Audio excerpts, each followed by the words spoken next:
Hello students, welcome to A S chemistry channel. हमारा आज का टॉपिक है पैकिंग एफिशिएंसी और पैकिंग फ्रैक्शन। हमने पीछे जितनी भी पैकिंग डिस्कस की है, चाहे 1 डायमेंशन हो, 2 डायमेंशन या फिर 3 डायमेंशनल, उसमें हमने क्या देखा कि जो पार्टिकल्स हैं वो कैसे अरेंज होते हैं, वो क्लोजली पैक्ड होते हैं, एक दूसरे को टच करते हैं, बिल्कुल क्लोज होते हैं। ठीक है, पैकिंग में पार्टिकल्स कुछ स्पेस तो ऑक्यूपाई कर लेते हैं, लेकिन वहाँ पर फिर भी कुछ खाली जगह रह जाती है, एम्प्टी स्पेस रह जाता है, जिसको हम वर्ड्स का नाम देते हैं। ठीक है, तो हम आज यही कैलकुलेट करेंगे कि पार्टिकल्स पैकिंग में टोटल कितना स्पेस ऑक्यूपाई करते हैं, तो हम यही कैलकुलेट करेंगे आज। तो डेफिनेशन देखो, पैकिंग एफिशिएंसी और पैकिंग फ्रैक्शन की क्या होती है। The percentage of the total space filled by the particles is called packing efficiency।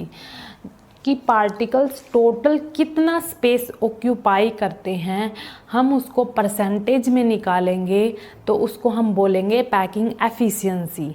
Particles total कितना स्पेस ऑक्यूपाई करते हैं, अगर हम उसको परसेंटेज में निकालें तो हम उसको क्या बोलेंगे, पैकिंग एफिशिएंसी।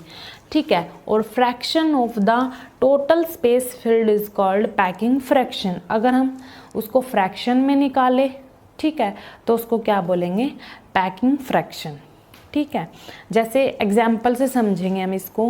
मान लो या इमेजिन करो, आपके पास क्या है, क्यूबिक बॉक्स है और बहुत सारी बॉल्स हैं। ठीक है, तो उन बॉल्स को हम क्या करेंगे, उस बॉक्स में अरेंज करेंगे अच्छे तरीके से, एक रेगुलर मैनर में अरेंज करेंगे, एक सीरीज़ में या सीक्वेंस में अरेंज करेंगे। ठीक है, ताकि उसमें ज़्यादा से ज़्यादा बॉल्स आ सके। ये नहीं कि हमने उसमें रैंडमली डाल दी बॉल्स, बॉक्स में रैंडमली डाल दी, ऐसे नहीं करना।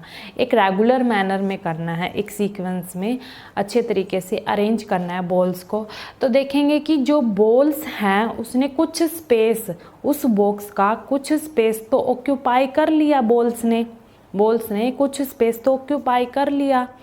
ठीक है, मतलब ज़्यादा से ज़्यादा स्पेस ऑक्यूपाई कर लिया, लेकिन वहाँ पर फिर भी कुछ खाली जगह रह जाती है, कुछ एम्प्टी स्पेस रह जाता है, जिसको हम वर्ड्स बोलते हैं। तो हम क्या करेंगे, जितना भी टोटल स्पेस उन बॉल्स ने उस बॉक्स का ऑक्यूपाई किया है, उस बॉक्स का जितना भी टोटल स्पेस बॉल्स ने ऑक्यूपाई किया है या बॉल्स ने जितनी भी जगह घेरी है, तो हम वो कैलकुलेट करेंगे। ठीक है, तो उसको हम क्या करेंगे, कैलकुलेट करेंगे, और परसेंटेज में करेंगे या परसेंटेज निकालेंगे उसकी, तो उसको बोलेंगे पैकिंग एफिशिएंसी। अगर फ्रैक्शन में करेंगे तो पैकिंग फ्रैक्शन बोलेंगे। ठीक है, तो हमने मेन क्या कैलकुलेट करना है, टोटल स्पेस कितना ऑक्यूपाई करते हैं पार्टिकल्स पैकिंग में, तो हम ये कैलकुलेट करेंगे आज। ठीक है, तो हमारे पास फॉर्मूला देखो क्या है पैकिंग एफिशिएंसी का, volume of spheres divide by volume of unit cell. Packing efficiency का फॉर्मूला देखो क्या है, वॉल्यूम ऑफ स्फेयर्स क्यों लिखा है यहाँ पर, क्योंकि जो पार्टिकल्स है या फिर एटम्स हैं वो कैसे होते हैं, स्फेरिकल होते हैं, इसीलिए लिखा है यहाँ पर volume of spheres divide by volume of unit cell. Unit cell मतलब जो पैकिंग में बहुत सारी यूनिट सेल होती है, जैसे simple cubic unit cell, BCC body centred cubic unit cell, face centred cubic unit cell, बहुत सारी यूनिट सेल होती हैं। तो हम क्या करेंगे, इन सब की पैकिंग एफिशिएंसी निकालेंगे। ठीक है, तो देखो volume of spheres divide by volume of unit cell multiply 100, क्योंकि परसेंटेज में निकालेंगे पैकिंग एफिशिएंसी, परसेंटेज में निकालेंगे, इसीलिए हमने 100 से मल्टीप्लाई कर दिया अकॉर्डिंग टू डेफिनेशन। ठीक है, उसके बाद पैकिंग फ्रैक्शन में क्या होगा, volume of spheres divide by volume of unit cell. यहाँ पर 100 से मल्टीप्लाई नहीं करेंगे, हम सीधा ऐसे ही डिवाइड कर देंगे। ठीक है, तो सबसे पहले हम packing efficiency simple cubic unit cell की निकालेंगे। ठीक है, तो आपको पता है इसका स्ट्रक्चर कैसा होता है, और इसमें जो पार्टिकल्स और एटम्स होते हैं वो कॉर्नर पर ही प्रेजेंट होते हैं, सिर्फ कॉर्नर पर प्रेजेंट होते हैं। ठीक है, और ये कैसा है, एक क्यूब है। ठीक है, और क्यूब में सारी साइड्स क्या होती हैं, इक्वल होती हैं। ठीक है, तो लेट कर ली हमने the edge length of the unit cell A. A let कर ली हमने इसकी एज लेंथ, ठीक है, ए कर ली क्योंकि सारी साइड्स क्या हैं, बराबर हैं, तो सारी एज लेंथ क्या होंगी, ए, सारी एज लेंथ क्या होंगी, ए, ये भी सभी एज लेंथ क्या होंगी, ए होंगी, क्योंकि क्यूब की सारी साइड्स क्या होती हैं, बराबर होती हैं, ठीक है। अब देखो इस यूनिट सेल में कॉर्नर्स पर क्या है, पार्टिकल्स प्रेजेंट हैं, ठीक है, और जो पार्टिकल्स होते हैं वो कैसे होते हैं, स्फेरिकल होते हैं, ठीक है। लेकिन ये एटम्स या पार्टिकल्स रियल में इतने दूर दूर नहीं होते, ये क्या होते हैं, बिल्कुल पास पास होते हैं, क्लोज होते हैं, एक दूसरे को टच करते हैं, ठीक है। देखो ये क्या है, हमारे पास एक सिंपल क्यूबिक यूनिट सेल है, देखो ऐसे, ये हमारे पास क्या है, एक सिंपल क्यूबिक यूनिट सेल है, और इसमें जो पार्टिकल्स या एटम्स हैं कैसे टच कर रहे हैं एक दूसरे को, क्लोज हैं बिल्कुल पार्टिकल्स। देखो इस यूनिट सेल का ये जो फ्रंट व्यू है ये ऐसे दिखाई देगा आपको, ठीक है, ये 4 एटम्स ऐसे टच करेंगे एक दूसरे को, ठीक है।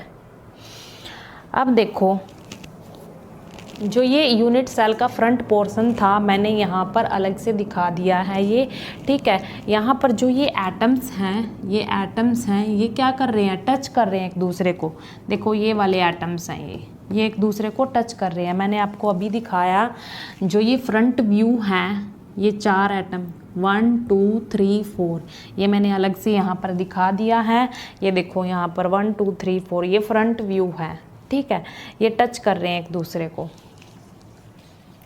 तो यहाँ पर अगर हम पार्टिकल को स्फेरिकल मानते हैं तो इसकी रेडियस क्या होगी, आर, और इसकी भी रेडियस क्या होगी, आर, ठीक है। यहाँ पर ये पार्टिकल्स क्या कर रहे हैं, एक दूसरे को टच कर रहे हैं, ठीक है। देखो जैसे ही ये टच कर रहे हैं इनको, तो एज लेंथ क्या है हमारी, ए, और यहाँ से जो रेडियस होगी, देखो यहाँ से ऐसे कुछ ऐसे, ठीक है, ये आर होगी, यहाँ से रेडियस, यहाँ से भी ये आर होगी, थोड़ा ये बड़ा साइज हो गया, वैसे साइज क्या होता है पार्टिकल्स का, सेम होता है, ठीक है। तो यहाँ पर भी रेडियस आर, यहाँ पर भी रेडियस आर, तो यहाँ से हमारे पास रिलेशन आ जाएगा, ए किसके इक्वल होगा, 2r के।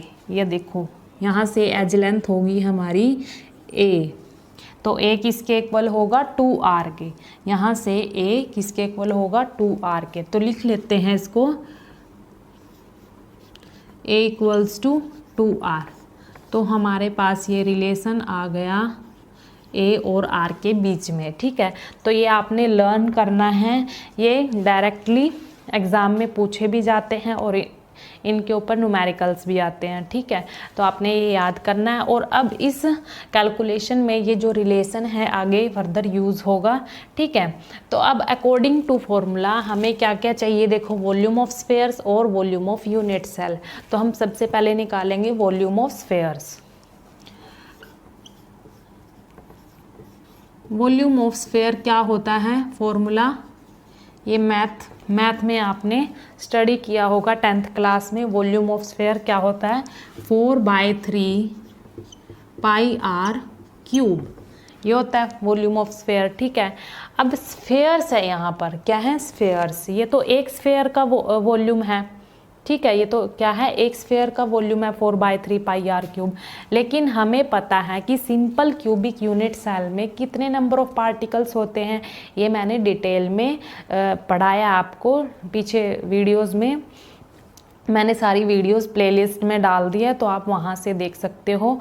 मैंने सब कुछ सारी यूनिट सेल में जो एफसीसी है, बीसीसी है, सिंपल क्यूबिक यूनिट सेल है, उनमें कितने नंबर ऑफ पार्टिकल्स होते हैं और कितना कंट्रीब्यूशन है, ये सब कुछ मैंने वहाँ पढ़ा दिया आपको, तो वहाँ से आप देख सकते हो। तो यहाँ पर भी मैं एक बार बता देती हूँ कि इसमें पार्टिकल्स कैसे होंगे। देखो number of particles, number of particles in simple cubic unit cell कैसे निकालेंगे। देखो यहाँ पर कितने कॉर्नर है इस यूनिट सेल में, 8 कॉर्नर हैं, ठीक है। और हर एक कॉर्नर पर पार्टिकल्स का कितना कंट्रीब्यूशन होता है, 1/8 पार्ट होता है। तो 1/8 एक कॉर्नर पर होगा, और कितने कॉर्नर हैं, 8, ठीक है, तो ये कैंसिल हो जाएगा। यहाँ से नंबर ऑफ पार्टिकल्स कितने होंगे सिंपल क्यूबिक यूनिट सेल में? 1। कितने होंगे? 1। ठीक है, तो यहाँ पर वॉल्यूम ऑफ स्फेयर क्या होगा हमारे पास? वॉल्यूम ऑफ स्फेयर्स क्या होगा? 4/3 पाई आर क्यूब मल्टीप्लाई कितने पार्टिकल हैं? 1। तो यही आ जाएगा 4/3 पाई आर क्यूब, क्योंकि पार्टिकल 1 है तो 1 से मल्टीप्लाई किया तो यही आ गया हमारे पास। तो यहाँ से हमारे पास क्या आ गया? Volume of spheres. अब हम निकालेंगे volume of unit cell. Volume of unit cell, volume of unit cell क्या होता है? यूनिट सेल हमारे पास क्या है? क्यूब है, और आपको पता है वॉल्यूम ऑफ क्यूब क्या होता है? साइड का क्यूब। और हमारे पास साइड क्या है? सारी इक्वल हैं, और हमने लेट को क्या किया? एज लेंथ लेट की है ए, तो यहाँ पर क्या आ जाएगा? ए क्यूब। ठीक है, और अभी हमने निकाला है ए और आर के बीच में रिलेशन निकाला है। क्या निकाला है? ए इक्वल्स टू 2r। तो हम ए की जगह क्या पुट कर सकते हैं? 2r पुट कर सकते हैं। यहाँ पर क्या आएगा? 2r cube. तो इसको सोल्व करेंगे, क्या आएगा? 8r cube. ठीक है, तो हमारे पास अकॉर्डिंग टू फॉर्मूला दोनों वैल्यूज आ गई। वॉल्यूम ऑफ स्फेयर्स भी आ गया और वॉल्यूम ऑफ यूनिट सेल भी आ गया। तो अब हम क्या करेंगे? फॉर्मूले में पुट करेंगे पैकिंग एफिशिएंसी के। पैकिंग एफिशिएंसी के फॉर्मूले में हम इसको पुट करेंगे। सॉरी, यहाँ पर क्या आएगा? 100 भी आएगा। ठीक है, क्योंकि पैकिंग एफिशिएंसी निकाल रहे हैं तो फॉर्मूले में 100 भी आएगा यहाँ पर। अब देखो वॉल्यूम ऑफ यूनिट सेल, इन सभी वैल्यूज़ को हम क्या करेंगे? इस फॉर्मूले में पुट कर देंगे। देखो पुट करेंगे, क्या आएगा? Volume of sphere 4/3 pi R cube divide में क्या आएगा? वॉल्यूम ऑफ यूनिट सेल क्या था? 8r cube. अब ये r से r कैंसिल हो जाएगा, r क्यूब से r क्यूब कैंसिल हो गया, और 4 से ये 8 कट जाएगा, यहाँ पर 2 आ जाएगा। तो हमारे पास यहाँ पर 100 भी है पैकिंग एफिशिएंसी में। ठीक है, तो हमारे पास सोल्व करके क्या है? यहाँ पर पाई डिवाइड बाय 6 मल्टीप्लाई 100। ठीक है, अब इसको सोल्व करेंगे तो हमारे पास क्या आएगा? 52.4%। पाई की वैल्यू यहाँ पर क्या पुट करेंगे? 22 डिवाइड बाय 7। ठीक है, तो ये पैकिंग एफिशिएंसी आई है, क्या आई है? 52.4%। अगर हमसे पूछा गया कि पैकिंग फ्रैक्शन बताओ इसका, तो पैकिंग फ्रैक्शन में क्या होगा? हम यहाँ से 100 हटा देंगे, क्योंकि according to formula of packing fraction हम 100 से मल्टीप्लाई नहीं करते। तो क्या होगा? देखो पाई डिवाइड बाय 6, इसको सोल्व करेंगे तो कितना आएगा? 0.524। तो ये हमारा क्या है? Packing fraction. इसमें हमने 100 से मल्टीप्लाई नहीं किया, पैकिंग एफिशिएंसी में हमने 100 से मल्टीप्लाई किया, परसेंटेज में निकाला तो कितना आया? 52.4%। ठीक है, तो ये इसकी पैकिंग एफिशिएंसी है। ये क्या है? Packing efficiency. ये क्या निकाला हमने?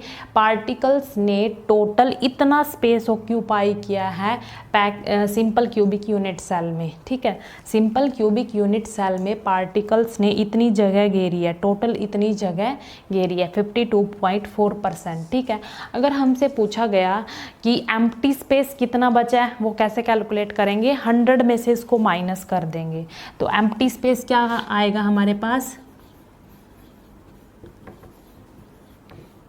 एम्प्टी स्पेस क्या आएगा? 100 में से इसको माइनस करेंगे, 52.4% को माइनस करेंगे तो क्या आएगा? 47.6%। इतना हमारे पास क्या है? ये क्या है? एम्प्टी स्पेस है। 47.6% क्या है? Empty space. और ये क्या है? Occupied space. ऑक्यूपाइड स्पेस क्या है? ज़्यादा है ना, क्योंकि पार्टिकल्स क्या हैं? क्लोजली पैक्ड हैं। ठीक है, तो एम्प्टी स्पेस कम होगा और ऑक्यूपाई स्पेस क्या होगा? ज़्यादा होगा। ठीक है, अब हम निकालेंगे packing efficiency of F C C, face centred cubic unit cell की। ठीक है, आपको पता है उसका स्ट्रक्चर कैसा होता है एफसीसी का। उसमें जो पार्टिकल्स या एटम्स होते हैं वो कॉर्नर्स पर तो प्रेजेंट होते ही हैं, साथ के साथ फेस के सेंटर पर भी प्रेजेंट होते हैं। ठीक है, तो यहाँ पर मैंने आपको दिखाया हुआ है ये। ठीक है, और इसका जो ये टॉप का व्यू है, ये आपको टॉप का व्यू यहाँ पर मैंने अलग से दिखा दिया है। ठीक है, देखो जो ये पार्टिकल्स होते हैं वो रियल में क्या होते हैं, क्लोज होते हैं, एक दूसरे को टच करते हैं। देखो ये टॉप का व्यू, जैसे यहाँ पर ऊपर 4 एटम है, ये 1 2 3 4 4 1 2 3 4, और उनके फेस के बिल्कुल सेंटर पर, उनके बीच में ये पार्टिकल प्रेजेंट है, यहाँ पर दिखाया हुआ है। ये एक दूसरे को ऐसे टच करते हैं। ठीक है, अब क्या करेंगे, हम एक ऐसी लाइन ड्रॉ करेंगे जो फेस के सेंटर पर पार्टिकल है उसको भी टच करेगी, और जो कॉर्नर्स पर पार्टिकल प्रेजेंट है उनको भी टच करेगी। ठीक है, जैसे आपको आसानी से समझ आ सके वहाँ पर हम इसको ड्रॉ कर देंगे। देखो यहाँ पर हम इसको आसानी से समझ सकते हैं, तो हमने यहाँ पर इसको ड्रॉ कर दिया। ठीक है, देखो यहाँ पर ड्रॉ कर दिया। अब क्या करेंगे, अगर इनके सेंटर को ज्वाइन करेंगे, पार्टिकल्स के सेंटर को ज्वाइन कर दिया हमने, तो ये हमारे पास एक ट्रायंगल बन के आ गई। ठीक है, ये एक ट्रायंगल बन के आ गई। अब देखो हमें पता है कि जो पार्टिकल्स और एटम्स होते हैं वो स्फेरिकल होते हैं, स्फेयर होते हैं। ठीक है, तो उनकी रेडियस को हम लेट कर लेते हैं आर। क्या लेट करेंगे, आर लेट करेंगे। ठीक है, अगर इसकी रेडियस आर है, इसकी भी रेडियस आर है, तो इसकी क्या होगी, यहाँ पर भी आर, यहाँ पर भी आर। ठीक है, तो देखो AC किसके इक्वल आएगा, AC किसके इक्वल आएगा, यहाँ पर नाम दे दिया ना यहाँ पर ट्रायंगल का ABC, यहाँ पर भी नाम दे देते हैं ABC। ठीक है, तो AC यहाँ पर किसके इक्वल आएगा, यहाँ पर लिख देते हैं हम AC इक्वल्स टू 4R। किसके इक्वल आया, 4R के इक्वल आया। देखो एक रेडियस स्फेयर की, एक रेडियस स्फेयर की, इनके सेंटर को ज्वाइन कर दिया तो ट्रायंगल बन गई। ठीक है, तो AC हमारे पास 4R आया, यहाँ पर भी रेडियस, इसकी भी रेडियस। ठीक है, तो देखो 1 2 3 4 4R है ना, तो AC इक्वल्स टू 4R। ठीक है, अब देखो, अब हमें पता है कि जो सिंपल क्यूबिक यूनिट सेल में, मतलब जो क्यूब होता है उसमें सारी साइड्स क्या होती हैं, बराबर होती है। हमने लेट भी किया था, उसकी एज लेंथ को लेट कर लिया था। सिंपल क्यूबिक यूनिट सेल अभी हमने डिस्कस की थी, उसमें लेट किया था A। तो यहाँ पर देखो हमें AB जो एज लेंथ है उसकी वैल्यू पता है, A लेट करी थी। BC की वैल्यू भी हमें पता है A। ठीक है, तो हमें किसकी वैल्यू नहीं पता, AC की वैल्यू नहीं पता हमें, तो हम वो निकाल लेंगे। ठीक है, ये तो हमने R की फॉर्म में निकाला, अब हम किसकी फॉर्म में निकालेंगे AC की वैल्यू, A की फॉर्म में। तो देखो हमें ये भी पता है A है, और ये भी पता है A है। ठीक है, क्योंकि सारी साइड्स बराबर होती हैं क्यूब में। ठीक है, लेकिन AC देखो ये कैसे निकालेंगे, AC देखो ये हमारे पास ये ट्रायंगल बन गई ABC, तो हम यहाँ पर कौन सी थ्योरम अप्लाई करेंगे, पाइथागोरस थ्योरम। ये आपने 10th क्लास में स्टडी की है पाइथागोरस थ्योरम, तो वो अप्लाई करेंगे। AC कैसे निकालेंगे, देखो AB square plus BC square. ठीक है, तो इनकी वैल्यू पुट करेंगे, हमें पता है क्या है इनकी वैल्यू, A का स्क्वायर प्लस A का स्क्वायर। तो क्या आएगी सॉल्व करके, क्या आएगी हमारे पास सॉल्व करके, यहाँ पर 2A स्क्वायर। इसको फर्दर सॉल्व करेंगे तो क्या आएगी, √2A। ठीक है, तो ये हमारे पास AC की वैल्यू आ गई। ये तो AC की वैल्यू A की फॉर्म में है, और ये AC की वैल्यू है रेडियस की फॉर्म में। ठीक है, तो हम इनको फ्रॉम फर्स्ट एंड सेकंड से क्या कर सकते हैं, देखो AC इसके भी इक्वल है और AC इसके भी इक्वल है, तो हमारे पास रिलेशन आएगा। देखो क्या रिलेशन आएगा, यहाँ पर √2A equals to 4R। From first and second अगर हम इसको फर्स्ट बोले और अगर इसको सेकंड बोले equation, from first and second से हमारे पास ये रिलेशन आ जाएगा A और R के बीच में। ठीक है, तो हम यहाँ से अगर a की वैल्यू निकालेंगे तो क्या आएगी, 4√2r। तो हमारे पास ये a का रिलेशन आ गया। क्या आया, ये हमारे पास a का और r का रिलेशन आ गया। अब अकॉर्डिंग टू फॉर्मूला हमें क्या क्या चाहिए, वॉल्यूम ऑफ स्फीयर्स चाहिए। तो हमारे पास वॉल्यूम ऑफ स्फीयर क्या होता है, वॉल्यूम ऑफ स्फीयर क्या होता है, 4/3 पाई r क्यूब। क्या होता है, 4/3 पाई r क्यूब होता है। ठीक है, लेकिन स्फेयर्स है वहाँ पर, वॉल्यूम ऑफ स्फेयर्स हमें निकालना पड़ेगा ना, कितने स्फेयर्स हैं हमें पता करने पड़ेगा कितने स्फेयर्स हैं। ये तो एक स्फेयर का वॉल्यूम है, ठीक है, एक पार्टिकल का वॉल्यूम है ये तो। लेकिन यहाँ पर हमारे पास कौन सी यूनिट सेल है, ये एफसीसी यूनिट सेल है। तो एफसीसी यूनिट सेल में कैसे निकालते हैं नंबर ऑफ पार्टिकल्स, देखो यहाँ पर कॉर्नर्स पर पार्टिकल्स प्रेजेंट हैं, उसके साथ साथ फेस के सेंटर पर भी पार्टिकल प्रेजेंट है। तो मैंने पीछे बताया आपको कॉर्नर्स पर कैसे निकालेंगे, 8 कॉर्नर है और एक कॉर्नर पर 1/8 कंट्रीब्यूशन होता है पार्टिकल का, प्लस अब फेस की बारी, फेस कितने यहाँ पर 6 फेस हैं और एक फेस पर पार्टिकल का कितना कंट्रीब्यूशन होता है एफसीसी में, हाफ होता है। तो इसको सोल्व करेंगे तो कितना आएगा, 1 + 3। यहाँ पर पार्टिकल्स कितने होंगे, 4। ठीक है, तो ये क्या है, नंबर ऑफ पार्टिकल्स हैं। 4 कितने हैं, 4 क्या है, नंबर ऑफ पार्टिकल्स, किस में, एफसीसी में। ये मैंने आपको डिटेल में समझाया है, तो आप वीडियो देख सकते हैं, मैंने प्लेलिस्ट में डाल दिए सारी वीडियोस, तो वहाँ से आप देख सकते हैं।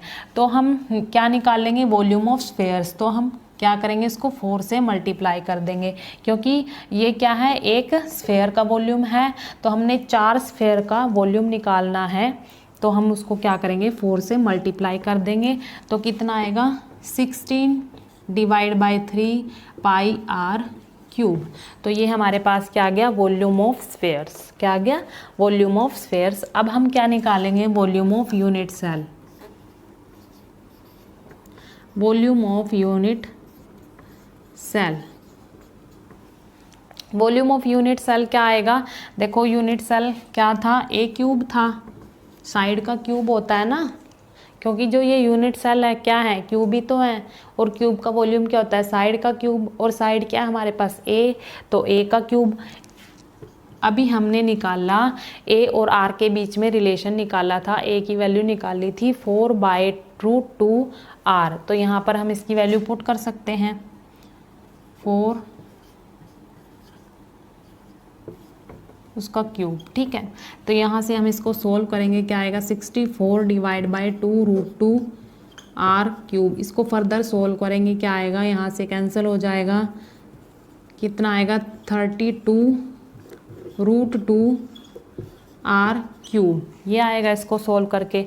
वॉल्यूम ऑफ यूनिट सेल क्या है हमारे पास, 32/√2r क्यूब। हम क्यों पुट कर रहे हैं यहाँ पर, हमने ये रिलेशन क्यों निकाला यहाँ पर, a और r का क्यों निकाला, क्योंकि जो फॉर्मूले में हमारे पास 2 वेरिएबल आते हैं a और r, तो हम क्या करेंगे, a की जगह r की वैल्यू पुट कर देंगे और हमारे पास a की वेरिएबल आ जाएगा, ताकि हम अच्छे से उसकी कैलकुलेशन कर सकें, हमारे पास एक न्यूमेरिकल वैल्यू आ जाए, हम उसको न्यूमेरिकल वैल्यू में कन्वर्ट कर सकें।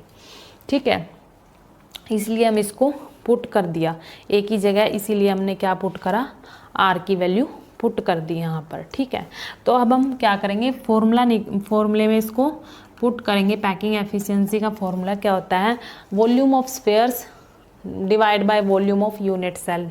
स्फेयर्स क्या है, 16/3 pi r cube divide by volume of unit cell क्या है, 32/√2r क्यूब। अब देखो यहाँ पर आसानी हो गई ना, क्योंकि हमारे पास एक ही वेरिएबल रह गया। ठीक है, अगर हम नहीं पुट करते यहाँ पर r होता और यहाँ पर a होता। ठीक है, तो इसीलिए हमने क्या किया, यहाँ पर a की जगह ये r वाली वैल्यू पुट कर दी, ये रिलेशन हमने पुट कर दिया ताकि फॉर्मूले में आसानी हो जाए। ठीक है, तो हमने पहले ही पुट कर दिया। ठीक है, एक ही वेरिएबल आ गया। अब क्या करेंगे, r क्यूब से r क्यूब कैंसिल कर दिया, तो इसको सोल्व करेंगे हम, और मल्टीप्लाई में 100 भी तो होता है, पैकिंग एफिशिएंसी में मल्टीप्लाई में 100 भी होता है। तो इसको सोल्व करके हमारे पास जो पैकिंग एफिशिएंसी आएगी वो कितनी आएगी, 74% आएगी। कितनी आएगी, 74%। इसको पाई की वैल्यू यहाँ पर पुट कर देंगे, 22 डिवाइड बाय 7 आएगी, और इसको सारे को कैलकुलेट करेंगे तो हमारे पास पैकिंग एफिशिएंसी कितनी आएगी, 74% आएगी। ठीक है, अब हम बात करते हैं पैकिंग फ्रैक्शन की। तो पैकिंग एफिशिएंसी थी, एफिशिएंसी में क्या होता है, हम 100 से मल्टीप्लाई कर देते हैं, परसेंटेज में निकालते हैं पैकिंग एफिशिएंसी। ठीक है, अब हम निकालेंगे पैकिंग फ्रैक्शन।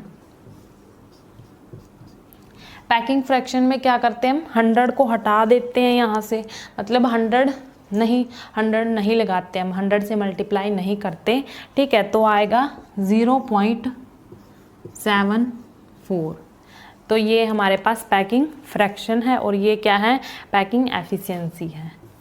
ठीक है, ये क्या है हमारे पास, एफसीसी में जो पार्टिकल्स ने स्पेस ऑक्यूपाई किया है, टोटल स्पेस ऑक्यूपाई किया है, वो कितना किया है, 74%। ये ऑक्यूपाइड स्पेस है। पार्टिकल्स ने face centred cubic unit cell में जो नंबर ऑफ पार्टिकल्स कितने थे, 4 पार्टिकल्स थे ना, 4 पार्टिकल थे। ठीक है, उन्होंने कितना स्पेस ऑक्यूपाई किया है, 74%। एफसीसी यूनिट सेल में 74% स्पेस ऑक्यूपाई किया है। ठीक है, ये पैकिंग एफिशिएंसी है और ये पैकिंग फ्रैक्शन है। और अगर हमें निकालना है एम्प्टी स्पेस कैसे निकालेंगे, इसको 100 में से माइनस कर देंगे।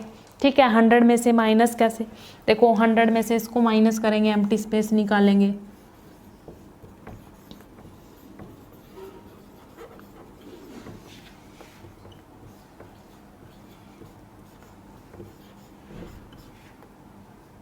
ये परसेंटेज में है ना यहाँ पर, तो क्या आएगा यहाँ पर, 6 और 2 नहीं 2, हाँ, तो 26% क्या होगा यहाँ पर, 26% क्या होगा यहाँ पर, एम्प्टी स्पेस होगा। ठीक है, 26% क्या होगा, एम्प्टी स्पेस, और ऑक्यूपाइड स्पेस क्या होगा, 74%। ठीक है, अब हम निकालेंगे packing efficiency of B C C, body centred cubic unit cell. ठीक है, आपको उसका स्ट्रक्चर पता है, उसमें जो पार्टिकल्स या एटम्स होते हैं वो कॉर्नर पर तो प्रेजेंट होते हैं, साथ के साथ बॉडी के सेंटर पर भी प्रेजेंट होते हैं। ठीक है, यहाँ पर देखो जो ये पार्टिकल या एटम है, बिल्कुल बीचों बीच जो पार्टिकल या एटम प्रेजेंट है बॉडी के सेंटर में, वो क्या करेगा, कॉर्नर वाले एटम्स को भी टच करेगा। क्या करेगा, कॉर्नर वाले एटम्स को भी टच करेगा। तो हम क्या करेंगे, यहाँ पर एक ऐसी लाइन ड्रॉ करेंगे जो सेंटर पर पार्टिकल प्रेजेंट है उसको भी टच करेगी और कॉर्नर वाले एटम्स को भी टच करेगी। ठीक है, तो हम ये वाली लाइन ड्रॉ कर देंगे यहाँ पर, ये वाली लाइन ड्रॉ कर दी हमने। ठीक है, देखो जहाँ से आपको अच्छे से समझ आ सके, हमने ऐसे मान लो हम इसको बॉडी डायगोनल बोल सकते हैं, बॉडी डायगोनल बना दिया हमने यहाँ पर, और एक हम यहाँ पर फेस डायगोनल भी बनाएंगे। ठीक है, कैलकुलेशन के लिए। अब हम इसको नाम दे देते हैं ए, इसको नाम दिया बी, इसको नाम दिया सी, इसको डी, अपनी मर्जी से नाम दे देते हैं इसको। ठीक है, अब देखो जो ये पार्टिकल बॉडी के सेंटर पर प्रेजेंट है, ये कॉर्नर वाले एटम को भी टच करता है। ये तीनों एटम्स आपस में टच करेंगे, ये कॉर्नर वाला, ये भी कॉर्नर वाला, और ये बीच में जो एटम प्रेजेंट है। ठीक है, तो ये आपस में टच करेंगे। ठीक है, अब आपको पता है जो ये यूनिट सेल है ये क्यूब होता है। ठीक है, उसमें सारी साइड्स क्या होती है, बराबर होती हैं। तो हमने लेट करी थी एज लेंथ क्या होती है, ए, तो सारी एज लेंथ क्या होगी, इसमें ए होंगी। ठीक है, देखो यहाँ पर ये वाली भी एज लेंथ ए होगी, ए बी, और बी सी भी ए होगी। ठीक है, ए बी और बी सी भी किसके इक्वल होंगी, ए के इक्वल होगी। अब हमें ये वाली लेंथ नहीं पता, ए सी भी नहीं पता और ए डी भी नहीं पता। ठीक है, तो ये हमने दोनों निकालनी है। ठीक है, तो हम मेन क्या है, जहाँ पर पार्टिकल प्रेजेंट है, पार्टिकल से जो भी लाइन ज्वाइन कर रखी है हमने कॉर्नर वाले एटम से, मेन तो उससे लेना देना है हमने, ठीक है। तो हमें एडी निकालनी है, मेन क्या निकालनी है हमने, एडी निकालनी है। लेकिन एडी निकालने के लिए हमें पहले क्या निकालनी पड़ेगी, एसी, एसी की वैल्यू निकालनी पड़ेगी हमें, ठीक है। एडी की वैल्यू निकालने से पहले हमने क्या निकालना है, एसी की वैल्यू निकालनी है, ठीक है। तो देखो अब हमें ए बी तो पता है हमें, ए है, और बी सी भी पता है हमें, ए है। तो यहाँ से आपको दिख रहा है ये ट्रायंगल बन रही है एक ए बी सी, एक ट्रायंगल बन रही है ए बी सी, ठीक है। तो यहाँ जिस ट्रायंगल में हमें दो साइड तो पता है, ए है, ए सी नहीं पता, तो ए सी निकाल लेंगे पहले। तो ए सी कैसे निकलेगी, वही पाइथागोरस थ्योरम निकालेंगे हम। अब तो समझ आ गया आपको। देखो A B square plus B C square, तो A B square A square और बी सी क्या होगा, ए स्क्वायर। तो यहाँ मैं डायरेक्ट लिख देती हूँ ए बी ए स्क्वायर और ए स्क्वायर कितना आएगा, 2a स्क्वायर। इसको फर्दर सोल्व करेंगे, √2a। ये हमारे पास AC की वैल्यू आ गई। ये हमने FCC में भी निकाला था ना, इसलिए मैंने यहाँ पर ये डायरेक्ट लिख दिया, ये पाइथागोरस थ्योरम से सोल्व किया हमने, ठीक है। अब देखो, अब ये ट्रायंगल देखो, ये कौन सी ट्रायंगल से सोल्व किया हमने, ABC। यहाँ पर लिख देती हूँ मैं, ये कौन सी ट्रायंगल से सोल्व किया मैंने, ट्रायंगल ABC से सोल्व किया। इसमें हमने AB भी पता था और BC भी पता था, AC निकाल ली हमने, ठीक है। अब देखो मेन क्या निकालना है हमने, AD निकालना है, ठीक है। AD निकालना है जो कि बॉडी के सेंटर वाली लाइन है उसको टच कर रही है और कॉर्नर वाले एटम्स को टच कर रही है, ये निकालनी है हमने। अब देखो यहाँ पर आपको AC की वैल्यू भी पता चल गई, क्या है AC की वैल्यू, √2a। और हमें ये भी पता है ये एज लेंथ कितनी है, a है, ठीक है। अब आपको एक ट्रायंगल और दिख रही है ACD, कौन सी, ACD। यहाँ पर लिख लेते हैं ट्रायंगल ACD, इसको यूज़ करेंगे। अब इसमें भी हमें अब दो साइड पता है, CD भी पता है, A है, और AC भी पता है, कितनी है, √2a। तो यहाँ से हम AD निकालेंगे। AD कैसे निकालेंगे, वही पाइथागोरस थ्योरम लगेगी इन सब में, ठीक है। तो AC square plus CD square, इनकी वैल्यू पुट कर देंगे इसमें, √2a का स्क्वायर प्लस CD क्या है, A है। इसको सोल्व करेंगे, क्या आएगा, यहाँ पर 2a square plus a square, further solve करेंगे कितना आएगा, 3a स्क्वायर, √3a स्क्वायर, और इसको ऐसे लिखेंगे हम। तो हमारे पास यह क्या आ गया, AD आ गया। ये किसकी फॉर्म में आया, A की फॉर्म में। AD की वैल्यू हमने किसकी फॉर्म में निकाली, A वेरिएबल की फॉर्म में हमने AD की वैल्यू निकाल ली, ठीक है। अब देखो, अब हमें पता है कि जो बॉडी के सेंटर पर पार्टिकल प्रेजेंट है वो कॉर्नर वाले एटम्स को भी टच कर रहा है, ठीक है। देखो ऐसे कर रहे हैं ये एटम्स, ये वाला ये एटम है, ठीक है। अब ये बॉडी के सेंटर को भी टच कर रहा है, मतलब जो बॉडी के सेंटर पर जो पार्टिकल्स है उसको भी टच कर रहा है। और एक ये वाला कॉर्नर पर एटम प्रेजेंट है, देखो ये वाला कॉर्नर वाला एटम, फिर बीच में बॉडी के सेंटर पर पार्टिकल, फिर कॉर्नर पर। तो ये ऐसे लाइन जो ज्वाइन कर दी हमने, इसके सेंटर को ऐसे मिला दिया, ठीक है। ये तीनों पार्टिकल ऐसे टच कर रहे हैं रियल में, ये आपको समझाने के लिए दूर दूर दिखाया गया है। तो हमें पता है पार्टिकल्स या एटम्स कैसे होते हैं, स्फेरिकल होते हैं। तो हम इनकी रेडियस लेट कर लेते हैं, इसकी r, इसकी भी r, इसके सेंटर से यहाँ तक इसकी रेडियस r, इसकी भी रेडियस r। तो इसको नाम दिया था हमने AD, इसको AD नाम दिया था ना, इस लाइन को AD नाम दिया था हमने। तो AD की वैल्यू हमारे पास यहाँ से क्या आ गई, AD की वैल्यू हमारे पास यहाँ से क्या आ गई, 4r। AD की वैल्यू हमारे पास यहाँ पे r की फॉर्म में आई है। तो फ्रॉम फर्स्ट एंड सेकंड हमारे पास ये फर्स्ट इक्वेशन है और हमारे पास ये सेकंड इक्वेशन है। AD इसके भी इक्वल है और AD इसके भी इक्वल है, तो फ्रॉम फर्स्ट एंड सेकंड ये दोनों इक्वल हो जाएंगे। तो हमारे पास क्या रिलेशन आएगा, √3a इक्वल्स टू 4r। तो यहाँ से हम a की वैल्यू निकालेंगे, क्या आएगी, ये आएगी। ये रिलेशन बन गया हमारे पास इसका, ठीक है। a और r का ये रिलेशन आ गया हमारे पास। हमने ये याद करना है, ये भी a और r का रिलेशन पूछा जाता है एग्ज़ाम में, डायरेक्ट पूछा जाता है या फिर न्यूमेरिकल भी आ जाते हैं इस पे, ठीक है। तो अब हम क्या करेंगे, फॉर्मूले को यूज़ करेंगे। फॉर्मूले में जो भी वैल्यूज़ पूछी गई है उनको निकाल लेंगे। वॉल्यूम ऑफ स्फेयर देखो, वॉल्यूम ऑफ स्फेयर क्या होता है, वॉल्यूम ऑफ स्फेयर 4/3 πr³। ये तो एक स्फेयर का वॉल्यूम है, ठीक है। अब हमें पता करना है कि body centred cubic unit cell में कितने नंबर ऑफ पार्टिकल्स या कितने नंबर ऑफ स्फेयर्स हैं, ठीक है।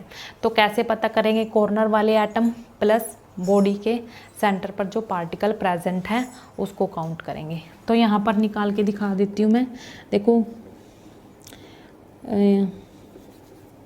कितने कॉर्नर हैं, 8 कॉर्नर हैं और हर एक कॉर्नर पर 1/8 पार्ट उसका पार्टिकल का कंट्रीब्यूशन होता है, ठीक है। प्लस एक बॉडी के सेंटर पर प्रेजेंट है, तो टोटल सोल्व करके कितने आएंगे, 2। तो यहाँ पर नंबर ऑफ पार्टिकल्स कितने हैं body centred cubic unit cell में, 2 हैं, ठीक है। मतलब यहाँ पर इस यूनिट सेल में, body centred cubic unit cell में 2 स्फेयर्स हैं। तो यहाँ पर वॉल्यूम ऑफ 2 स्फेयर क्या आएगा,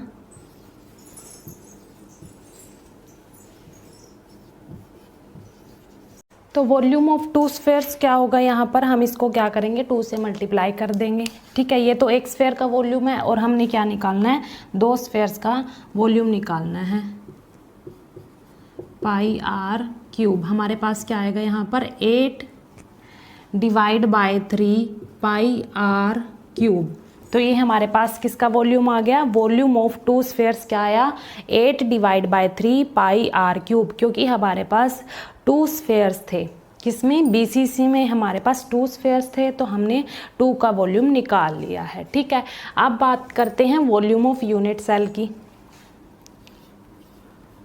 volume of unit cell formula क्या होता है, यूनिट सेल यहाँ पर क्या है, क्यूब है, तो क्यूब का वॉल्यूम क्या होता है, साइड का क्यूब। और साइड हमारे पास मतलब जो एज लेंथ है हमारे पास वो हमने लेट क्या कर रखी है, a। तो यहाँ पर क्या आएगा, a का क्यूब, ठीक है। अब हमने a का और r का रिलेशन निकाला था, यहाँ पर हम क्या करेंगे, a की वैल्यू पुट करेंगे जो हमने यहाँ पर निकाल ली है। देखो a और r का रिलेशन निकाला था हमने, a की वैल्यू क्या है, 4/√3r।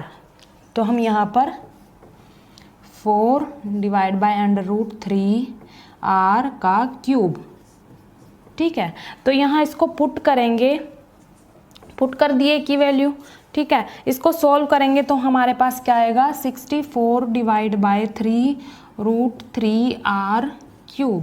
तो ये हमारे पास इसको सॉल्व करके आया, ठीक है। अब इन दोनों वैल्यूज़ को हम फॉर्मूले में पुट करेंगे, वॉल्यूम ऑफ 2 स्फेयर्स को भी और वॉल्यूम ऑफ यूनिट सेल को भी। तो देखो पैकिंग एफिशिएंसी क्या थी, वॉल्यूम ऑफ स्फेयर्स ऊपर आएगा, volume of spheres 8/3 πr³, divide में क्या आएगा, 64/3√3r³। r³ से r³ कैंसिल हो जाएगा, सेम वेरिएबल है, ठीक है। तो यहाँ से ये कैंसिल हो जाएगा और इसको सोल्व करेंगे हम। यहाँ पर पाई की वैल्यू क्या रखेंगे, 22/7, ठीक है। यहाँ पर पाई की वैल्यू क्या रखेंगे, 22/7। इसको हम सोल्व करेंगे, देखो यहाँ से ये भी कैंसिल हो जाता है और यहाँ से ये 8 से ये कट जाएगा, 64, ठीक है। तो ये सब सोल्व करके हमारे पास क्या आएगा, देखो √3 π/8, ये वैल्यू आ गई हमारे पास। मल्टीप्लाई में यहाँ पर 100 भी है, पैकिंग एफिशिएंसी में यहाँ पर मल्टीप्लाई में 100 भी है, तो यहाँ पर भी आएगा ठीक है। According to formula packing efficiency में हम परसेंटेज में निकालेंगे, तो इसीलिए हम मल्टीप्लाई 100 करेंगे। ठीक है, यहाँ पर पाई की वैल्यू क्या रखेंगे 22 डिवाइड बाय 7, तो इसको सोल्व करके हमारे पास आता है 68%। 68% आता है इसको सोल्व करके। पैकिंग एफिशिएंसी बीसीसी में हमारे पास क्या आती है 68%। इसका मतलब क्या है, यहाँ पर जो body centred cubic unit cell में 2 स्फीयर्स होते हैं, टोटल नंबर ऑफ पार्टिकल्स या एटम्स कितने होते हैं 2 होते हैं, तो वो कितना स्पेस ऑक्यूपाई करते हैं 68% स्पेस को ऑक्यूपाई करते हैं। ठीक है, तो ये ऑक्यूपाइड स्पेस है, ये पैकिंग एफिशिएंसी है। अगर फ्रैक्शन पूछा गया पैकिंग फ्रैक्शन में क्या होता है, हम 100 को नहीं लगाते, मतलब 100 से मल्टीप्लाई नहीं करते, तो हमारे पास क्या आएगा 0.68 आएगा। ये हमारी क्या है पैकिंग फ्रैक्शन है। ठीक है, तो ये तो हमारा ऑक्यूपाइड स्पेस था जो 2 स्फीयर्स ने ऑक्यूपाई किया है बीसीसी में। ठीक है, ये पैकिंग एफिशिएंसी है ऑक्यूपाइड स्पेस। तो हमारे पास एम्प्टी स्पेस कितना होगा, इसमें 100 में से इसको माइनस कर देंगे, तो हमारे पास एम्प्टी स्पेस कितना होगा, क्योंकि टोटल 100% होता है ना, तो 100 माइनस 68, यहाँ पर ये परसेंट है, तो कितना आएगा हमारे पास यहाँ पर 32%। ये एम्प्टी स्पेस है 32%। ठीक है, 32% क्या है हमारे पास एम्प्टी स्पेस। तो ये बीसीसी में था, पैकिंग एफिशिएंसी हमने निकाली है। ठीक है, एक और बात देखो, जो हमने एफसीसी में पैकिंग एफिशिएंसी निकाली थी, कितनी निकाली थी 74% निकाली थी। ठीक है, तो एचसीपी और सीसीपी मतलब हेक्सागोनल क्लोज पैकिंग और cubic close packing, HCP CCP, इनकी पैकिंग एफिशिएंसी भी क्या होगी सेम होगी, एफसीसी जैसी होगी, 74% होगी। ठीक है, 74% होगी इनकी भी पैकिंग एफिशिएंसी, एचसीपी और सीसीपी की भी। ठीक है।